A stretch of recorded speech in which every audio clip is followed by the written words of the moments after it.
একদিন একটা কুকুর দুর্ঘটনাবশত পড়ে যায় একটি পানি ড্রেনে।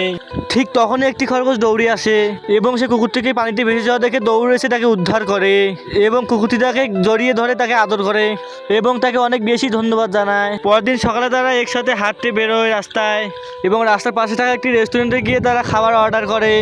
একসাথে নিয়ে তারা খেতে বসে এবং খায়। কুকুরটি এবং খরগোশটি তাদের বাসায় একসাথে গিয়ে ঘুমায়। বন্ধুত্বে গড়ে ওঠে তাদের একটি নতুন পরিবার। পরদিন সকালে তারা বনে ঘুরতে যায়। খরগোশ মজা করে গাজর খায় এবং রাস্তায় দাঁড়িয়ে থেকে একটি শামুককে দেখে তারা। কিন্তু হঠাৎ করে একটি গাড়ি এসে তাদেরকে অ্যাক্সিডেন্ট করে রাস্তার ধারে ফেলে যায়। সেখানে খরগোশের প্রিয় বন্ধু কুকুরটির মৃত্যুবরণ হয় এবং তাকে নিয়ে যাওয়া হয় কুকুরটির শেষ কৃতকার্য করার জন্য।